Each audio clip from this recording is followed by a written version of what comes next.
Coffee with Caregivers production costs are covered by a partnership with United Healthcare and the National Foster Parent Association. We receive no federal or state funding and depend on our constituents and viewers to help us achieve our goals to provide support and services that meet identified needs within our mission. We would like to welcome the viewers of Coffee with Caregivers to the family. The National Foster Parent Association offers several membership opportunities for individuals, child placing agencies, and state and local affiliates. You can join today or donate at nfpaonline.org.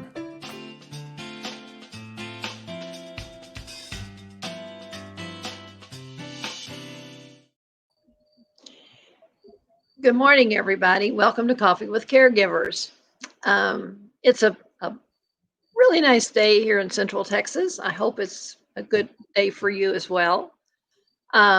Still concerned for others around the country who are experiencing devastating fires, flooding, so many things that seem to be affecting our safety and welfare across the country at this time. So just know a big shout out to all of you, that the rest of us are keeping you in our thoughts and our prayers. So the National Foster Parent Association is so proud to be able to present Coffee with Caregivers each week. And we're certainly thankful for our sponsor that helps us make that possible, United Healthcare. I usually start out with a quote or two. And this week, we're going to be talking about something we talked about actually 2 weeks ago when we were talking with Lana Freeman about supporting caregivers. Well, we're going to talk about that again today with another wonderful guest, and from kind of some different perspectives on how to help make that happen.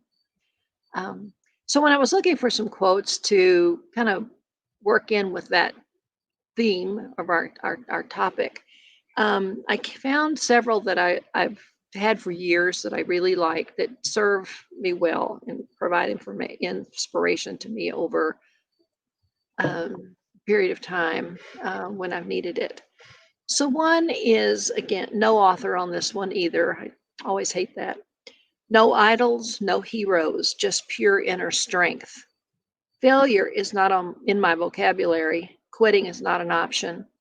I strive for perfection. My fuel is love, determination, and pride. I am an American foster parent. Again, sorry I flubbed that up quite a bit reading it, but I hope you got the gist of that. And then another unknown. It is our attitude at the beginning of a difficult task, which more than anything else will affect its successful outcome. Each day is a new adventure with foster care, and I think that absolutely serves well in what we're doing. Here's another by an unknown. Foster parents are ordinary people who do extraordinary things. We each need to remember that. Sometimes we don't realize that when we're in the throes of what's happening in a daily routine. And here's another one by Ricky Lee Jones. You never know when you're making a memory. I think ultimately, as we look at what we do and how we do it, what foster families provide to children who need them for a specific time, and to their families, is just a lot of kind of seed planting, and the need for that to happen so that people can grow and blossom when their time is right. So my cup today is one I use every day, and I haven't used it on the show yet because I've always been focusing on coffee cups mostly. But this is my cup that I drink my water from every day, and I try to drink 2 of them full because that's supposed to be good for us, right? And I know, and I have known all my life, that I am not a water drinker. It's not my favorite thing to do. And since I've given up all kinds of sodas and stuff like that for almost a year now, I'm acquiring much more of my palate for water. I hope you do too, because water is really important in our overall health. But this one is one that I got on a cruise. My husband and I really enjoy cruising. And over the 54 years of our marriage, we've been able to go on quite a few cruises. And this cup I got some years ago, and it's, whenever I drink when cruising, I use this cup. So for me, I just decided I use it every day because it keeps things really cold. I like a lot of ice in my water, makes it go down easier. And I have these awesome, awesome memories of wonderful times on the various cruises that we've taken. So that's always a good thing too. Helps me bring me back to reality. So let's move on into our guest. And I want to introduce Renee Bernhard. Renee, there you are. Hey. Renee is going to tell you about herself and about her nonprofit. And I think she also has a cup that she's going to introduce to us and tell us why it's important to her. So, Renee, welcome to Coffee with Caregivers. Thank you. This is our first time to do this, although we have talked before, Yes. So we're not brand new friends. But I clicked with you. I just had this feeling about you right away, and I'm so glad that we've had the opportunity to set this up. So welcome and tell us about yourself. Thank you. Agreed. And I'm glad I was able to get all my fangirling out the last time we met, so I don't have to take time today to do that. Thank you for having me. It's a gorgeous day here in Denver, Colorado. My name is Renee Bernhard. I am a former foster parent and a current adoptive parent.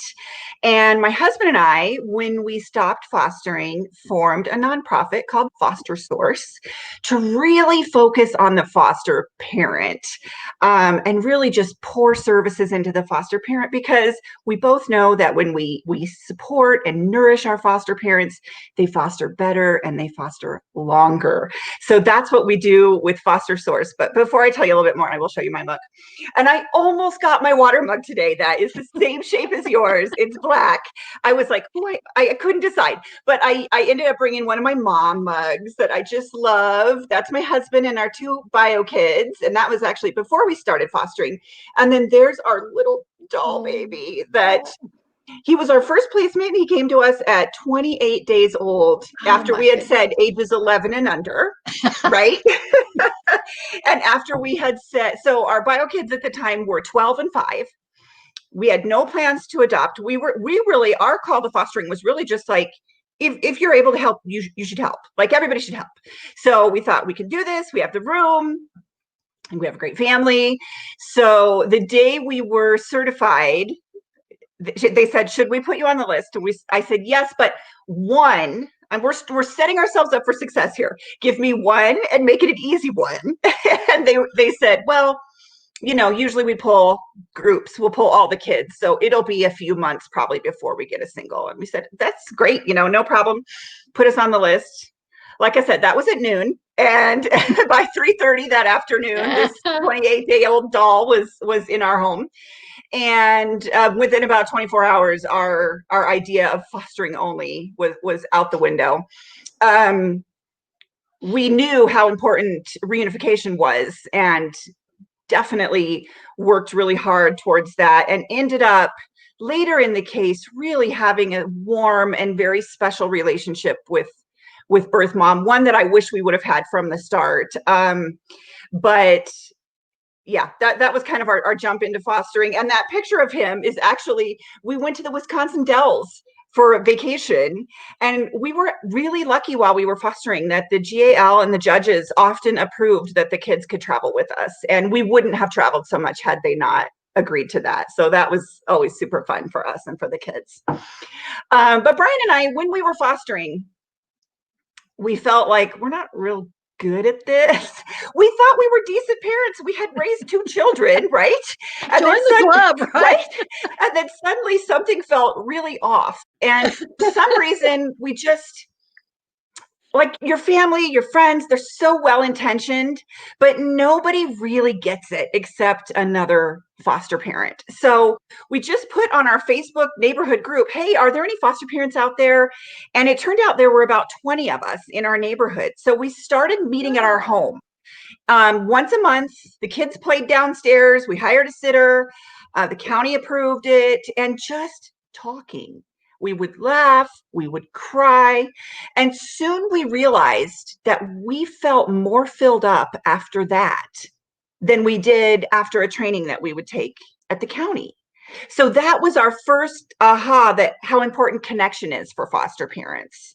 And our county was amazing. We approached them and said, hey, we're doing this. It's really going well. Is there any way we can get training hours? They said yes. And that really there was the genesis of Foster Source.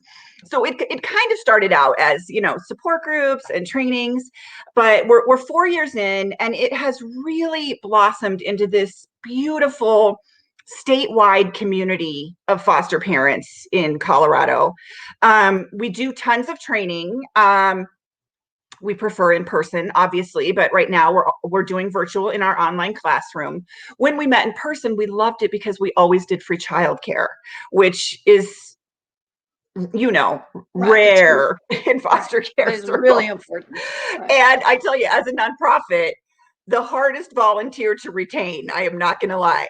When we go back and thank those childcare volunteers at the end and their eyes are glazed over, we're like starting from scratch next to recruiting childcare volunteers. But the foster parents it's such a gift to them to have that 2 hours of required training, right? 2 hours of respite. But I feel like the biggest gift in all of that was the childcare. That's 2 hours that the kiddos get to be with other kiddos who are walking that same path, right? For once, they're not the foster kid. For once, they know that everyone around them is in the same boat. And we don't know what kinds of seeds that plants, right?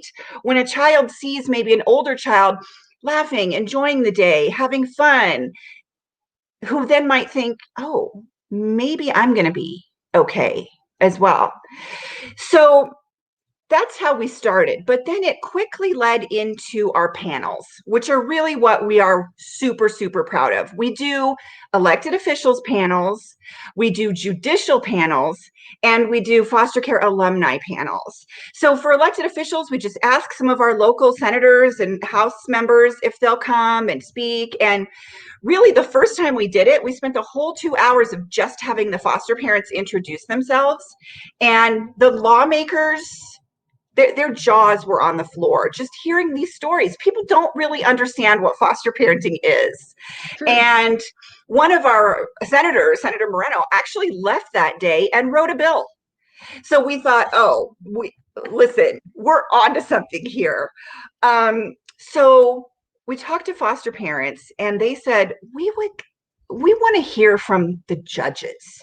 So we had our first judicial panel where we had the county attorney, the respondent parent attorney, magistrate, the chief justice, a CASA, and we have the foster parents submit the questions to us in advance. That the judges asked us that. And they were also the only panel that wouldn't come on a Saturday morning. We had to do it on a weeknight. But it was really interesting. The questions were, should we come to court? Do we have a voice at court? And I feel like it broke down a lot of walls for us, to ask the judge, why do you give an extension if all birth mom and dad are doing is visits? Why do you keep extending it? And to hear her explain, sometimes that's my only currency with that parent. Maybe they'll do a visit and that baby will wrap its hand around their finger and something will spark. And maybe they'll start doing their plan. So to hear from the judges how they're making that decision it was mind-blowing for all, and it also broke down a lot of those barriers, those us versus them. Right. It's all about perspective, you know, from where Yes. we sit. So it makes perfect sense as you explain it. Yeah. And the first time we had the alumni panel, I think the foster parents would have sat there all day and listened to those parents. And it was the same type of things. What type of things did your foster parents do unintentionally that were triggering to you? And we had one panel member describe how she felt like she had lost her identity. Every time they were with the foster family and out and about, and someone would say, "Oh, hey, who's this?" They would say, "Oh, this is our foster daughter." And she was just used to being introduced as the foster daughter. And she was then in a therapeutic home at the end. And she tells a story that she was out for dinner, same thing. "Oh, who's this?" And she's getting ready for them to say, "This is the foster daughter." And they said, "Oh, this is Lindsay." And she said it was a total aha moment for her that her identity wasn't foster daughter. And for young and new foster parents, especially, to hear that, I think is very important, because I was guilty of that when I fostered, and it wasn't malicious intent. I wanted people thinking about foster care.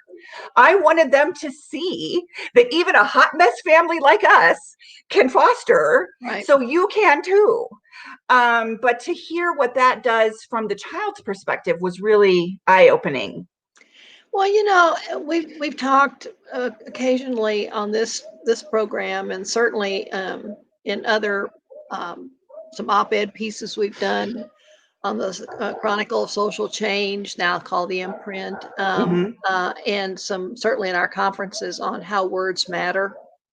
Yes. And the language that we use, and how oftentimes we don't see it as that way, like you said, because it's the way we learned it, but it's disrespectful, um, can be hurtful, it's labeling, Absolutely. and just can hurt the kids' feelings sometimes, make them Absolutely. feel less than they already do, which is Right. a real issue. So, you know, I get that, and I think the kids are always the ones, you know, that can remind us the most of those things. Because I was talking to a child one time, and they were saying, "Well, people talk over me, around me. They don't even think I'm. It's like I'm not even there." Yeah. And instead of asking me a question, they ask the adult that's with me, even though I'm perfectly capable of answering the question myself. Because they don't really see me. They see a foster kid. And he was very verbal about that. And so I asked him one time, I said, "Well, when you when somebody asks you where you live, because they're going to do that. I know friends at school, people are Sure. going to ask you, where do you live? Do you give an address, or do you say in a foster home or with my family? What do you say?" "Well, in a foster home." Mm, I said, "Oh, that's interesting, because interesting. you know, you don't want to be referred to as a foster kid." And yet you're saying you live at a foster home. What about saying, "Oh, yeah, well, I live on Prairie Ridge Trail. Yeah. You don't Yeah. have to live in the house, but you live a street." Or, "Well, I live with my family," because right Mm-hmm. now that is your family. Absolutely. Um, and I said, "So I think it's fair to say that when we have these discussions with the youth sometimes to find out what they don't like about what we do, is to say, well, let's talk about how you talk about yourself sometimes, because sometimes you're setting it up. Sometimes you're the one who's pointing out you're a foster kid. Yeah. It's not us, it's not your teacher or the principal of your school, because hopefully we're all everybody's learning better than that. But Right. it's you. So, you know, and so we did a panel one time, and these kids were like, "Oh my God, we got to start thinking about Yeah. what we say about Yeah. ourselves." Yeah. And so, you know, I think when those panels happen, we can learn from each other, not just with the kids, but from the professionals as well, especially the judges too. Um, Absolutely. because it is, it becomes habit, it becomes rote, and if it just rolls off the tongue, and we don't think about kind of the rest of how it affects people. Yeah. Yeah, so great points there. I think these panels just sound so exciting. We love it. And now we're pestering every county in Colorado to let us come and do a panel.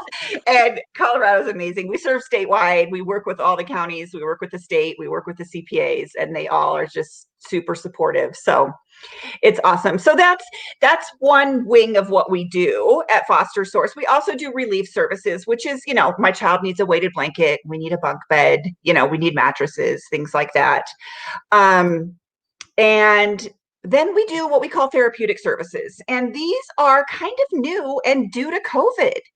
At the beginning of COVID, counties were calling us saying, help, foster parents want to disrupt, and we have nowhere for these kids to go. And we've tried additional support groups. And, when you're at that point where you're calling and saying, come and get them, a support group's not going to make a difference there. So we said, fine, we will match them with a therapist. And the first call was for a single mom who fostered teen boys.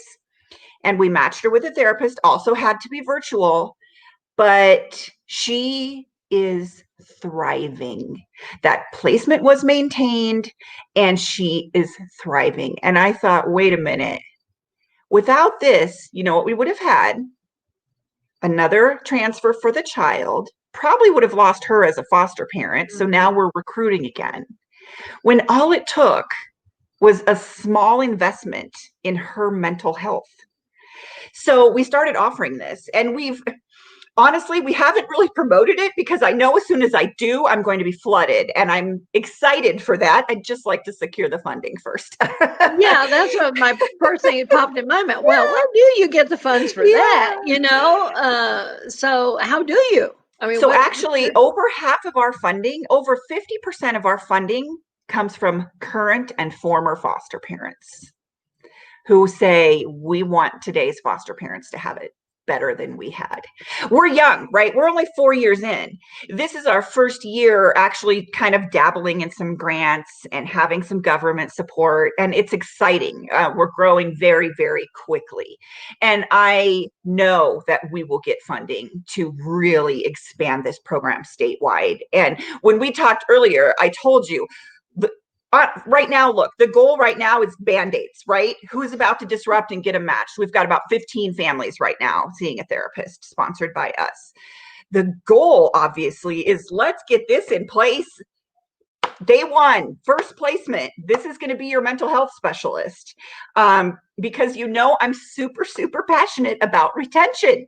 Retention is recruitment. Absolutely. If we would pour more into our current families, we would not have such a dire need to recruit.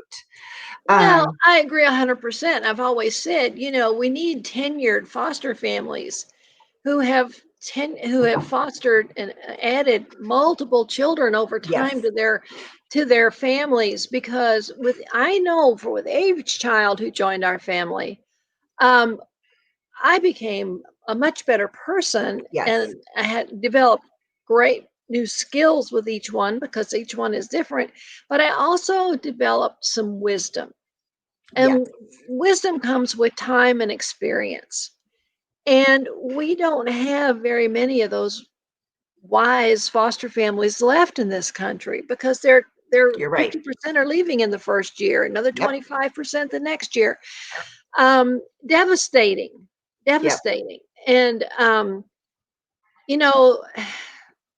the addition of new families all the time, we're not going to grow that kind of wisdom anymore, and that really frightens me. Agreed. Because the wise old owls, kind of like certainly my age range, great mentors for families. We're not fostering anymore, but we can be great mentors, things like that. We can do babysitting and respite care and all that still keeps us involved. And we can do it with some measure of competence because we know kids and we can look for things and signs and triggers and, various little things and how to kind of keep peace while we're doing that, where oftentimes, I hear, oh, they said they found a respite person, but I don't know them. They don't know my kids. Right. They're brand new and Right. they're doing respite until they get a placement. They're supposed to learn from that. But my kid does X, Y, and Z. And how Yes. can I trust that? I mean, it's all of that kind of stuff built in. So it just breaks my heart that we're not developing these tenured, experienced foster parents much anymore at all. Agreed. And let's think about that. Let's think about the direction that child welfare is headed with Families First implementation, right? Absolutely. Fantastic legislation. I agree. If there's any chance the child can go home, don't pull them in the first place. Pour those services into that bio family. Absolutely. The truth is that some kids will still end up in care. Sure. And for those children who have then been longer in their trauma, and for those kids stepping down from residential, we're going to need higher level foster parents.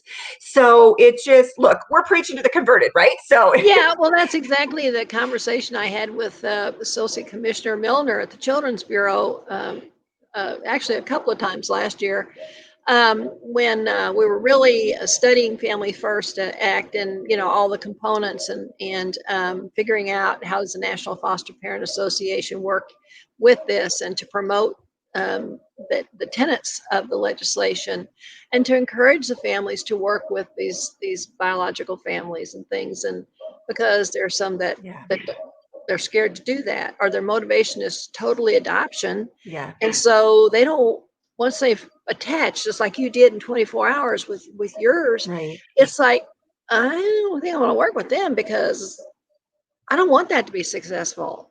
Right. I want that child. Yeah. It becomes a real tassel. And so I think we have to, for recruitment, we need to recruit more for families to be foster families, and that should adoption become an option, Absolutely. then that's great. But that's the real reason to become a foster family is to foster Absolutely. children over time and help reunite families. Because we do know that they all want to go back and find that family if they've lost that family. So, it's just it's a matter of perspective again on how we see each of the elements of the team that works with all these families. I agree. And I think for us at Foster Source too, you have to be a little bit creative about how we serve foster families, right? We've tried county sanctioned support groups and a $10 Starbucks card, and that's not enough, So one of the other therapeutic services we do is called Leader of the Herd, and it's an equine assisted parenting practice lab that we do with another nonprofit called Groundwork Ranch.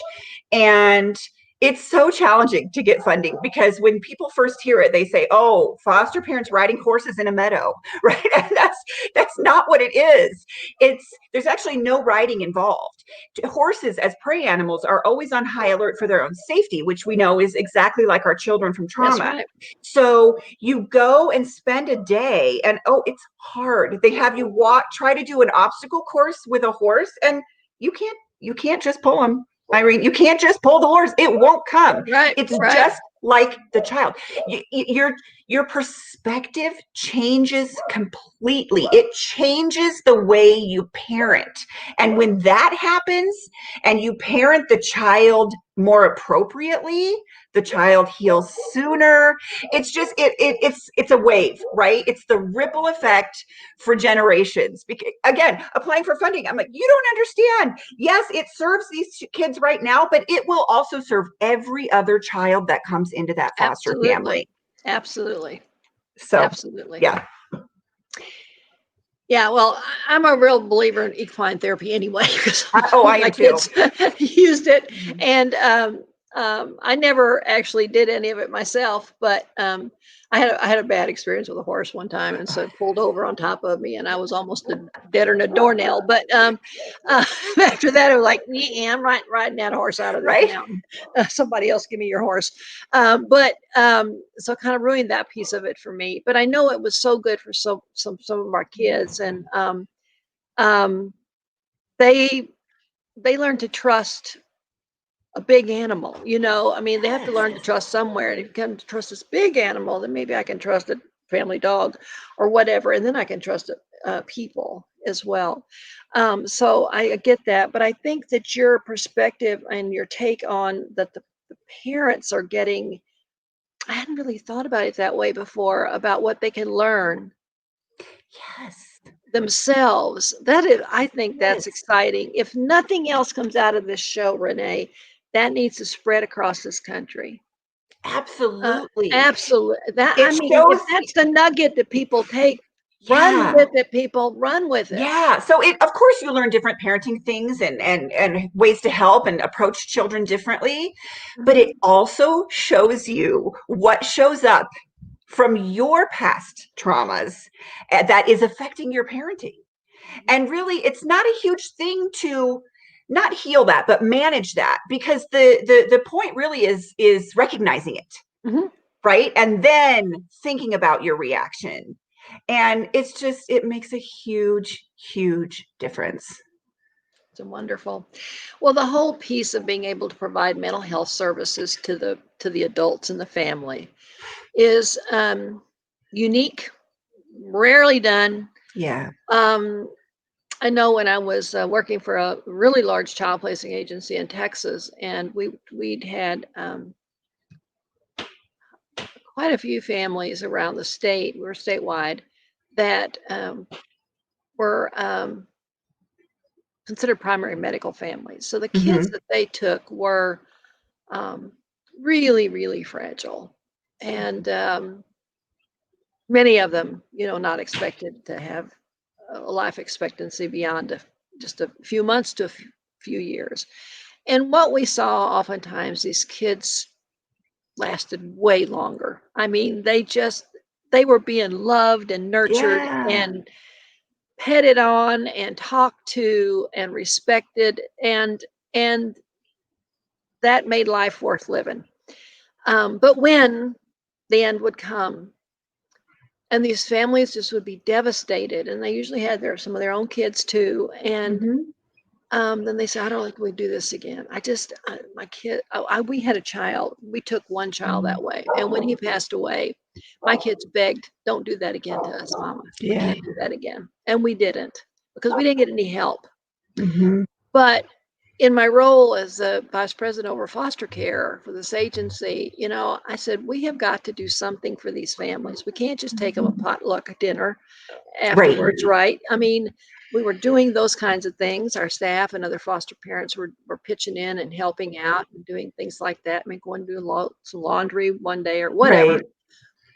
But it's bigger than that. Mm-hmm. And so we got our board of directors to say, yes, I know it's not in the budget, but we're going to add some money in here, tight as it is, because we've got to get those mental health services for the family. Yes. Because they're all suffering a loss that is unimaginable to them. And we were able to do that. It was a huge success. We didn't have any families quitting after that. And the thing that other agencies, child placing agencies, started to do it because their families were hearing what we were doing and they were suffering and not getting any help. So then they were, let's all transfer over there. And my dialogue with the leadership of those agencies, look, find a way, find a donor, find somebody who can help fund some money that you can do this for your families. We don't want them moving around and changing things. We want them supported. And so that's kind of how we got that started. And but it was out of necessity because I knew what my family had experienced, and so I knew what they were feeling. And I said, you can't do this piece alone and do it again. those families who can, they must, I don't know, they must have a strength way bigger than even mine. But we were able to maintain those families and help them put that grief into the place where it needed to be, to always miss Yeah. the child. That's we miss people when they die. God knows. But to put the perspective to it about what they meant to the child, not just what the child meant to them, but that whole piece of this child was truly loved Yeah. because of you. Right. And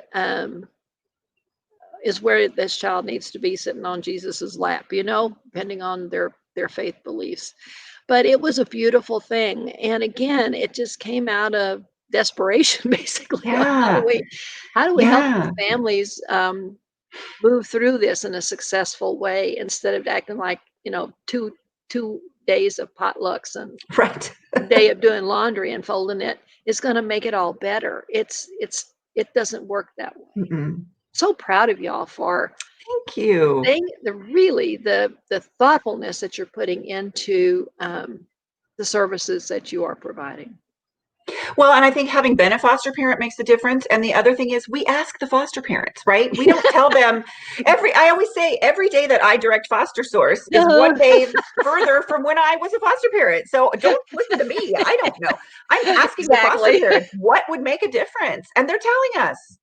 That's amazing. That's wonderful. Yeah. Again, like sometimes we don't ask the people who Yeah. we think we sit around a table in a corporate office and figure out what people need. And we've learned the hard way for the last 50 years. I think that doesn't really work. And we're finally including kids more, and hopefully the parents themselves.